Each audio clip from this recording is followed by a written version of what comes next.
ज्ञानेश्वरी पारायण अध्याय 6 ओवी क्रमांक 225। तेथ नक्षत्र जैसे उघडले की सूर्याचे आसन मोडले, तेजाचे बीजा विरहुडले अंकुरेसी। त्यावेळी नक्षत्र तुटून पडते वेळी ते तेजस्वी दिसते, अथवा सूर्याने आपले आसन सोडून खाली यावे, अथवा तेजाचे बीज अंकुरासह विकसित व्हावे। तैसी वेढी आते सोडिती कवती की अंग मोडिती, कदावरी शक्ती उठिली दिसे। त्याप्रमाणे तो कुंडलिनी शक्ती आपले वेटोळे सोडित, लिलेले अंग मोडित, नाभिस्थानाजवळील स्वाधिष्ठान चक्रावर उठलेली दिसते। सहजे बहुता दिवसाची भूका वरीचे वविली हे होय मिख, मग आवेशे पसरी मुख ऊर्ध्व उजू। सहजच तिला अनेक दिवसांची आणि तशातच वज्रासनाच्या उष्णतेने जागृत केलेली भूक हे एक कारण होते। त्यामुळे ती कुंडलिनी शक्ती आवेशाने सरळच वर तोंड पसरते। तेथ हृदय कोशाळ तळी ओटी, तो पवन भरे किरीटी, तया सगळी याची मिठी देऊनी खाली। अर्जुना, तेव्हा हृदय कमळाच्या खाली जो अपान वायू भरलेला असतो, त्या वायूच्या सर्वांगाला मिठी मारून पोटात घालते। मुखीच्या ज्वाळी तरीवरी कबळी, मासाची वडवाळी आरुगू लागे। मुखातील ज्वालेने खालचा वरचा भाग व्यापते आणि मासांचे घास खाऊ लागते। जे जे ठाय समासा ते आहात जोडे खास, पाठी एक दोन्ही घास ही आहे भरी। ज्या ज्या ठिकाणी मासाला भाग असेल त्या त्या ठिकाणचा घास तिला वरच वर मिळतो आणि नंतर ती राहिलेल्या भागाचेही घास घेते। मग तळवे तळहात शोधी ऊर्ध्वीचे खंड भेदी, हात आहे सांधी प्रत्यंगाचा। मग पायाचे तळवे आणि तळहात यांचा ती शोध घेते, तेथील मासाला भाग खाऊन प्रत्येक अंगाच्या सांध्याचा झाडा घेते। अधो भाग तरी न सांडी परी नखी तेही सत्व काढी, त्वचा धुणुनी झाडी पांजारेसी। ती शक्ती आपली मूळ जागा न सोडता तेथेच राहून नखातले सत्व देखील बाहेर काढते, त्वचा धुवून हाडेच्या सापळ्याशी चिटकून देते। अस्थिचे नळे निरापे शरीराचे हिर कोरपे, तव बाहेरी विरुडी करपे रोम बीजाची। हाडाचे नळे निरपून घेते, शिरांच्या काढ्यांना वरपून काढते, तेव्हा बाहेरच्या केसांच्या मुळांची वाढ करपून जाते। मग सप्तधातूच्या सागरी ताणलेली गोटभरी, आणि सर्वेची उन्हाळाकारी खटाखटिता। तानेने व्याकुळ झालेली ती शक्ती रस रक्त मांस मेद अस्थि मज्जा व शुक्र या 7 धातूंच्या समुद्रात येऊन एका घोटाने ती पिऊन टाकते। त्यावेळी सर्व शरीर खडखडीत कोरडे होऊन जाते। नासा पुटो निवारा तो जातसे अंगुळे वारा, तो गचिये धरुणी माघारा अंतू घाली। दोन्ही नाकपुड्यातून बाहेर जो 12 बोटे लांब वारा वाहत असतो, त्याला गच्च धरून पुन्हा आत घालते। तेथे अवध वरोते अंकुचे ऊर्ध्व तळचे निखाचे, तया खेवा माझी चक्राते पाधरा उरती। त्यावेळी खालचा अपान वायू वर आकुंचित होतो आणि वरचा प्राणवायू खाली जातो। त्या प्राण अपान वायूच्या भेटीमध्ये षट चक्राचे नुसते पदर तेवढे उरतात। एरवी तरी दोन्ही तेव्हाची मिळती, परी कुंडलिनी नावेक दुःखित होती। ते तया ते म्हणे परोती, तुमची काय येथे। प्राण व अपान वायू ते दोन्ही त्याच वेळेस एके ठिकाणी मिळाले असते, परंतु ती कुंडलिनी शक्ती क्षणभर तेथे शोभलेली असते। म्हणून ती त्यांना म्हणते, तुम्ही मागो राजा, तुमचे काय काम आहे। आये के पार्थिव धातु अवघी, आरोगिता काही नुरवी। आणि अपाते तव ठेवी पुसुनिया। अर्जुना, पृथ्वीपासून निर्माण झालेले शरीरातील ते धातू आहेत, ते खाऊन ती शक्ती काही शिल्लक ठेवत नाही आणि पाण्याचा भाग तर चाटून पार पुसून टाकते। ऐसी दोन्ही भूते जा खाये, ते वेळी संपूर्ण धाये। मग सौम्य होऊन राहे सूक्ष्म पाशी। याप्रमाणे शरीरातील पृथ्वी आणि जल हे दोन्ही भूते ज्यावेळी ती खाते त्यावेळी ती पूर्णपणे तृप्त होते, मग सौम्य बनते आणि सूक्ष्म जवळ स्थिर होते। तेथ तृप्तीचे निसंतोषे, सरळ हे वशी मुखे। तेने तियाचे पिऊखे प्राणुजिये। त्यावेळी तृप्त होऊन ती संतोषाने तोंडाजवळ गरळ ओकते आणि ती सरळ अमृत होऊन त्यामुळेच प्राण जगत असतो।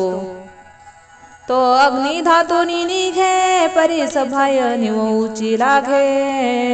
ते वेळी कसू बांधिती अंगे, सांडिला पुढाती। शक्तीच्या तोंडातून तो सरळ रूपी अग्नी बाहेर निघतो आणि शरीराला आतून बाहेरून शांत करू लागतो। त्यावेळी शरीराच्या गात्रांची गेलेली शक्ती पुन्हा येऊ लागते।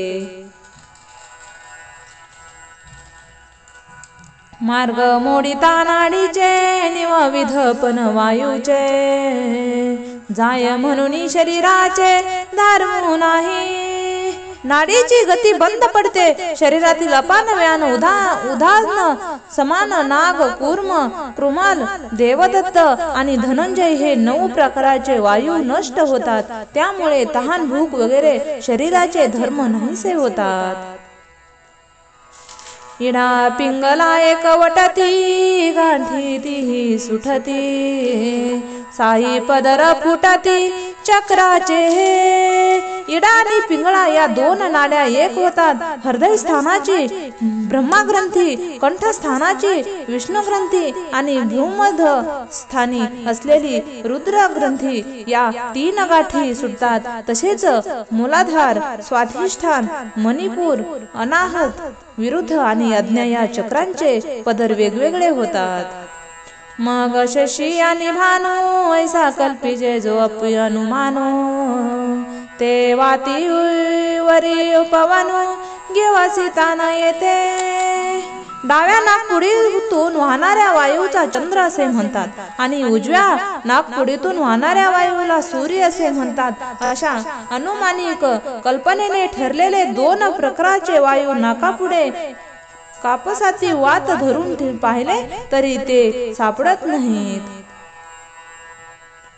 बुद्धीची फुंकी काविरे, परिमळू घ्राणी उरे। तोची शक्ती सवे संचरे, मध्यमे माझी। बुद्धीची ज्ञान ग्रहण करण्याची शक्ती विरून जाते। नाकामध्ये गंध घेण्याची ती शक्ती असते, ती कुंडलिनी शक्ती बरोबर सूक्ष्मतेमध्ये प्रवेश करते। तवा वरिले कडोनी ढाळे, चंद्रमृताचे तळे। कान वडोनी मिळे शक्ती मुखे। त्यावेळी वरच्या बाजूस असलेले चंद्रामृताचे तळे हळूहळू कलते होते आणि चंद्रामृत कुंडलिनी शक्तीच्या मुखात पडते। तेने नाकळ केर सभारे, तो सर्वंगा माझी संचरे। ते चिता तेथ मुरे प्राण पवनो. त्यामुळे शक्तिरूपी नळीत अमृत रस भरून जातो आणि तो रस सर्वांगामध्ये पसरत राहतो. प्राणवायू तिथल्या तिथेच लय पावतो. तातलिये मुसे मेन निघोनी जाय तैसे, मग कोंदली राय रासे ओतलेनी. तापलेला रस मुशीमध्ये उतला म्हणजे मूस देखील तप्त होतो आणि आतील मेन आपोआप निघून जाते. मग ती मूस ओतलेल्या रसानेच भरलेली राहते. तैसे पिंडाचे निआकारे तो कळाची कावतरे, वरी त्वचाचे निपदरे पांघुरली असे. त्याप्रमाणे ते शरीर एवढे तेजयुक्त दिसते की जणू काही त्वचेचे पदर पांघरेली मूर्तिमंत तेजस प्रकट झालेले आहे. तैसी आभाळाची बुंधी करुणी राहे गवस्ती, मग फिटली आदिप्ती धरून ये. सूर्यासमोर ढगाचे आवरण आहे असता त्याचे तेज झाकलेले असते आणि ढग दूर गेल्यावर सूर्याला आपला प्रकाश आवरून धरता येत नाही. तैसा हाच वरी कोरडा त्वचेचा से पातोडा, तो झडोनी जाय कोंडा तैसा होय. त्याप्रमाणे शरीरावर त्वचेचे जो कोरडा पापुडता असतो तो धान्यावरील कोंड्याप्रमाणे निघून जातो. मग काश्मीरीचे स्वयंभा रत्न बीज निघाले कोंभ, अवयव कांतीचे खांब तैसे दिसे. मग स्फटिकांचे मूर्तिमंत स्वयंभू लिंग जसे असावे अथवा रत्नरूप बीजाला जणू अंकुर निघावा त्याचप्रमाणे ते अवयवाच्या तेजांची शोभा दिसते. ना तरी संध्या रागीचे रंग काढून वळिले ते अंग, की अंत ज्योतीचे लिंग निर्वाळिले. अथवा संध्याकाळी आकाशात पसरलेले रंग काढून जणू ते शरीर बनविले आहे किंवा देहातील आत्मज्योतीचे तेजस्वी शिवलिंगच आहे. कुमकुमाचे भरीवा सिद्धरसाचे ओतिवा, मग पाहता सावेवा शांतीची ते. केशराने पूर्ण भरलेला आकार अथवा शरीररूपी मुशीत अमृत ओतून झाकलेला आकार अथवा मला जसे जाणवते की देहाच्या रूपाने मोक्षरूपी शांती सर्व अवयवासह प्रगट झाली आहे. ते आनंद चित्रिले पाना तरी मा सुखाचे रूप, की संतोष तरुचे रोप थावली जैसे. योगांचे शरीर म्हणजे जणू आनंद रूपी चित्राला रंग अथवा महासुखांचे रूप अथवा संतोष रूपी वृक्षांचे जणू विकसित झालेले रोप होय. तो कनकंचपाचा कळा की अमृताचा पुतळा, नाना सासिन्नला माळा कोवळिकेचा. तो देह म्हणजे जणू सोन चाफ्याची मोठी कळी आहे. अमृताचा पुतळा अथवा कोवळीतकच्या भरून आलेला मळा आहे. हो काजे शारदीचे निओले चंद्रबिंब पाहिले, का तेजसी मूर्त बैसले आसनावरी. अथवा शरद ऋतूतील पौर्णिमेचा ओलाव्याने प्रफुल्लित झालेले चंद्रबिंबच किंवा आसनावर विराजमान झालेले आहेत तेजस होय. तैसे शरीर होये जे कोवळी कुंडलिनी चंद्र पिये, मग देहांकृती बिये कृतांतुगा. ज्यावेळी कुंडलिनी शक्ती चंद्रामृत प्राशन करते त्यावेळी शरीर तेजमय होते. अशा देहाला पाहून यम देखील घाबरतो. वार्धक्ये तरी बहुडे तारुण्याची गाठी बिघडे, लोपली उघाडे बालदशा. वार्धक्य हे संपून जाते, तारुण्य नाहीसे होते आणि नाहीसे झालेले सरस्वीत बालपण प्रकट होते. वयसा तरी तुले मारी रवी बळाचा बळार्थ करी, धैर्याची थोरी निरूपमा. एरवी वयाने जो एवढासा दिसतो परंतु त्याचा पराक्रम मोठा असतो. त्याच्या धैर्याच्या थोरपणाला उपमा देता येत नाही तसे होते. कनकुद्रा माझ्या पालावी रत्नकलिका नित्य नवी. नखे तैसी बारावी नवी निघाती. सोन्याच्या वृक्षांची पालवी अथवा रत्नाची नित्य नूतन कळी यावी त्याचप्रमाणे योगी पुरुषाला नवी उत्तम नखे येतात.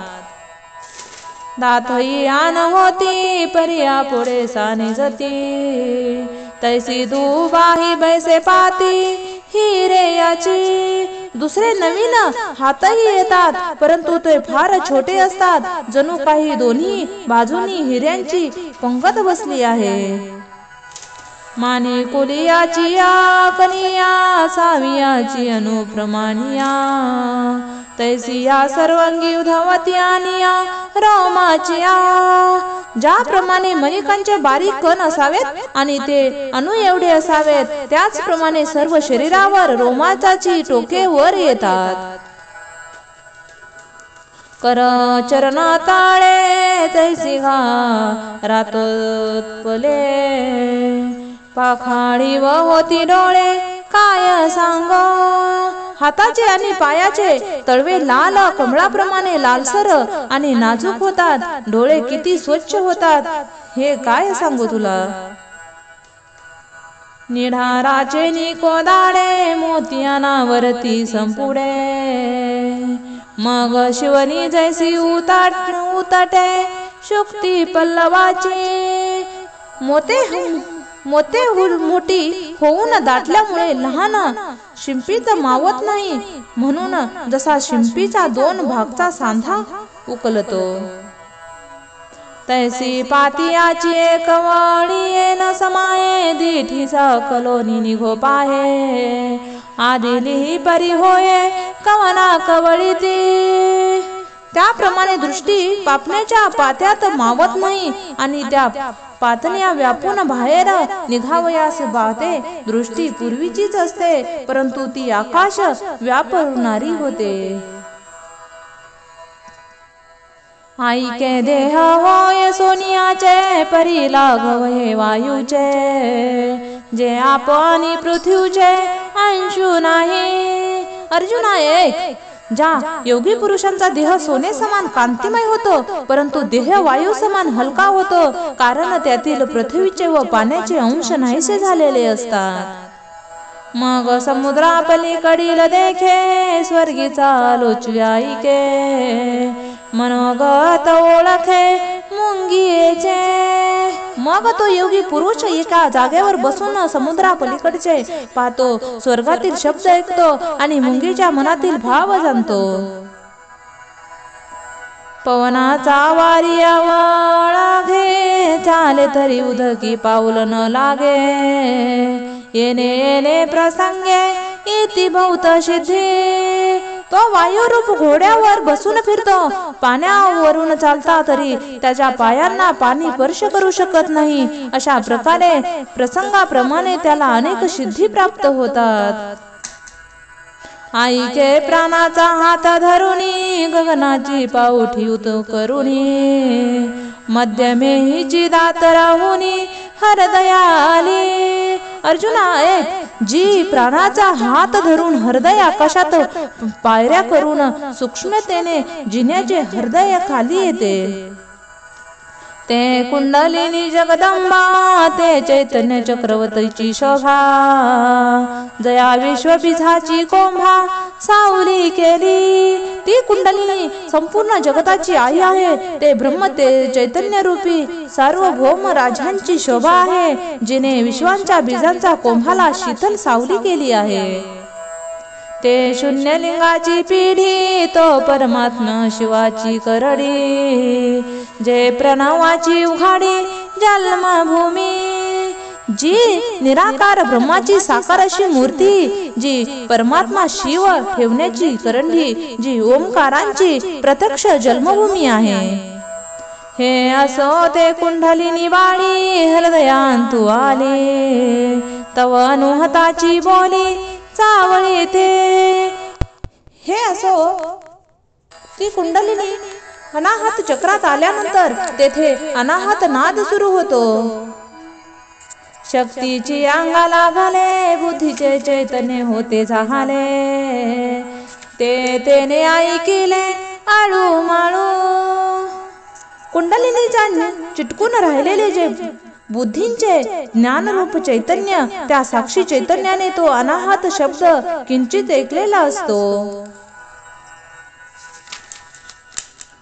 घोषांच्या कुंडी नाद चित्राची रूपडी, प्रणवायूची आमोडी रेखिली ऐसे. घोषांच्या कुटीत ध्वनी व नादरूपी ओंकाराच्या आकारांची अनेक रूपे उमटतात. हेची कल्पावे तरी जाणीजे, परिकल्पीजे कैसे आणीजे. तरी नेनो काय गाजे ती ठाई. याची कल्पना केली तर अनाहत नादांचे स्वरूप जाणले जाते, कारण त्या अवस्थेत कल्पना करणारे मन तरी कोठून आणावे. अनाहत चक्राच्या ठिकाणी कशाची गर्जना होते ते योगी पुरुषाशिवाय इतर कोणालाही कळत नाही. विसरणी गेले अर्जुना, तव नाशु नाही पवना. तव वाचा अधिक घना, मानुनी घुमे. हे अर्जुना, एक गोष्ट सांगायची राहून गेली. जोपर्यंत हृदय आकाशातील प्राणांचा नाश होत नाही तोपर्यंत नाद असतो, म्हणून तो आकाशात घुमत असतो. तया अनाहतचे निमेघे, आकाश दुम दुम लागे. तव ब्रह्मस्थानीचे बेगे, साजा फिटे. त्या अनाहत रूपी मेघ गर्जनाचे हृदय आकाश दुमदुम लागते, तेव्हा तो ब्रह्मा स्थानांचे द्वार सहजच उघडले जाते. आई के कमळ गर्भकारे, हे महदाकाश दुसरे. तेथ चैतन्य धातू तुरे करुणी असी जय. अर्जुना, एक ज्या ठिकाणी कमळ गर्भाच्या आकारांचे जे दुसरे महदाकाश आहे, त्या ठिकाणी जीव चैतन्य सुखासाठी अतृप्त होऊन राहिलेले असते. तया हृदयाच्या परिवारो, कुंडलिया परमेश्वरो. तेजाची शिधारी विनी अवगिली. त्या हृदयाच्या गुप्त स्थानी म्हणजे हृदय काशाच्या वर असलेल्या ब्रह्मरध्यात कुंडलिनी परमेश्वरीने जीव चैतन्याला तेजाची शिधोरी अर्पण केलेली असते. बुद्धीचे निशाखे हात बोनी निखे. द्वैत तेथ देखे तैसे केले. द्वैत ज्याला पाहणार नाही असा बुद्धीच्या भाजीसह हातात घेऊन उत्तम प्रकारचा निवेद अर्पण केला. निज कांती हरविली, मग प्राणोची केवल झाले. ते वेळी कैसी कमाली मनावी पा. अशा प्रकारे तिने आपले तेज अर्पण केल्यावरती कुंडलिनी केवळ प्राणवायू रूपच झालेली असते. त्यावेळी ती कशी दिसते म्हणाल तर मी सांगतो. हो काजे पवनाची पुताणी, पांघुरली होती सोनकळी. ते फेडोनिया वेगाळी ठेविली तया. जणू काही ती वाऱ्याची पुतळी असावी व तिने सोनकळसळा नेसलेला असावा आणि नंतर तिने वस्त्र सोडून ठेवावे. ना तरी वायूचे निअंगे झकटली, दीपांची दिठी निवटली. लख लखोनी हार पाली विजू गगनी. किंवा वाऱ्याची झुळका लागून दिव्याचा प्रकाश एकदम नाहीसा व्हावा, अथवा प्रकाश आकाशामध्ये वीज चमकून ती अदृश्य व्हावी. तैसी हृदय कमळ वेरी, दिसे तैसी सोनियाची झरी. ना तरी प्रकाश जळाची झरी वाहत आली. त्याप्रमाणे ती कुंडली हृदय कमळापर्यंत जणू काही सोन्याची सरी अथवा प्रकाश रूपी पाण्याचा झरा जसा वाहत आलेला असतो त्याप्रमाणे दिसते, असे श्रीकृष्ण भगवान म्हणाले. मग ते हृदय भूमी पोकाळे, जिराली काय के वेळे. तैसे शक्तीचे रूप मावळे शक्तीची माझी. मग त्या कुंडलिनी प्रकाश रूपी झरा त्या पोकळ हृदय रूपी जमिनीमध्ये एकदमच जिरून जातो. त्याप्रमाणे शक्तींचे रूप शक्तीमध्येच लय पावते. तेव्हा तरी शक्तीची म्हणी जय रवी तो प्राणू केवळ जाणी जय. आता नाद बिंदूने निजय काळा ज्योती. अशी स्थिती झाल्यानंतर तिला शक्ती असेच म्हणतात, परंतु वास्तविक तो प्राणच आहे असे जाण. परंतु त्यावेळेस त्याला नाद बिंदू कला ज्योती असे चारी धर्म नसतात. मनाचा हन मारू का पवनाचा धारो ध्यानाचा आधारो नाही परी. त्या अवस्थेत मनाचा निग्रह प्राण्याचा निरोध ध्यानाचा प्रयत्न हे काही प्रकार तेथे राहत नाही. हे कल्पना घे सांडी ते नाहीये परवडी. हे महाभूतांची फुडी आठणी देखा. प्रारंभीच्या काळामध्ये अमुक द्यावे अमुक टाकावे हा जो संकल्प असतो तो त्यावेळी या अवस्थेत राहत नाही. त्या अवस्थेमध्ये पंचमहाभूतांची पूर्ण आठणी झालेली असते. पिढे पिंडाचा ग्राशू तो हा नाद संकेतीची दंशू. परी दाऊनी गेला उद्देशू श्री महाविष्णू. देहानेच देहातील पंचमहाभूतांचा नाश करणे हे आदिनाथ संप्रदायांचे गुप्त वर्ण आहे.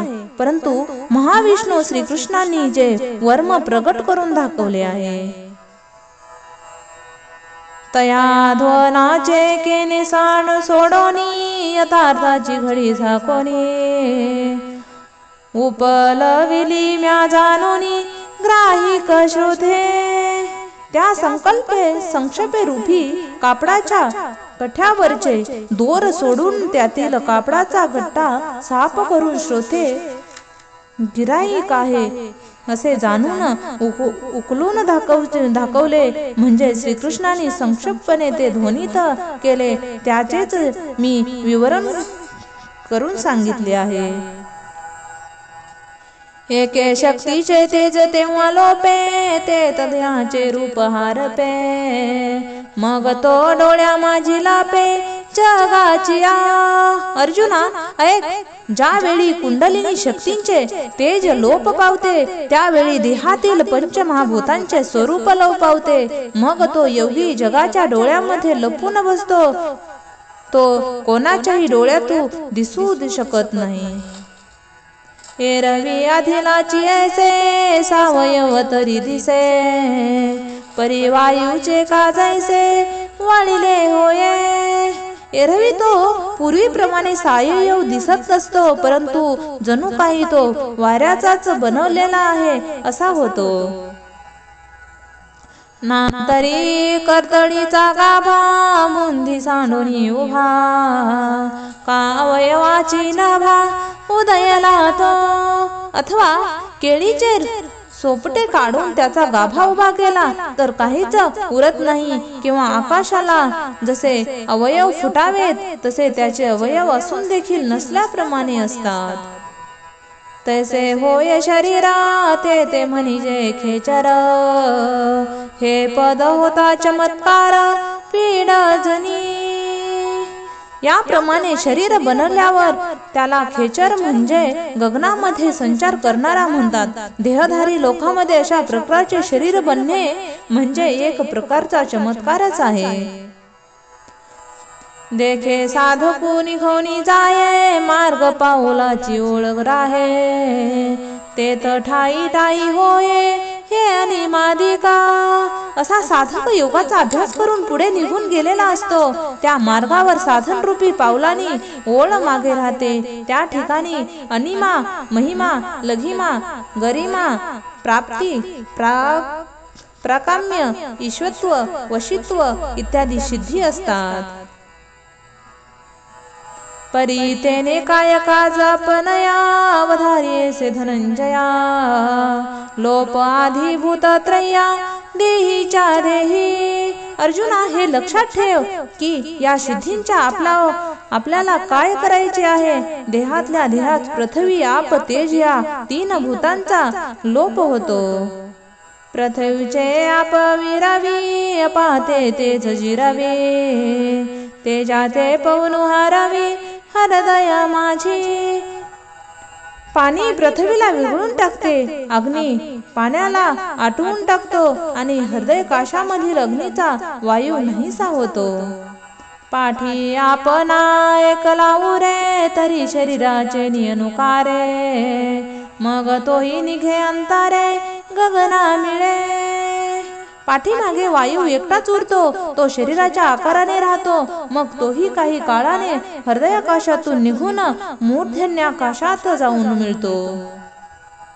ते वेळी कुंडलिनी हे भाष जाये, मग मारुत ऐसे नाम होये. परिशक्तीपणा हे आहे, जवन मिळे शिवी. त्यावेळी कुंडलिनी हे नाव राहत नाही, तिला मरुत म्हणजे वायुमय हे नाव प्राप्त होते. तो जोपर्यंत तो शिवांशी एक रूप होत नाही, तोपर्यंत तिचे शक्तीपण असतेच. ते वेळी कुंडलिनी हे भाष जाये, मग मारुत ऐसे नाम होये. परिशक्तीपणा ते आहे, जवन मिळे शिवी.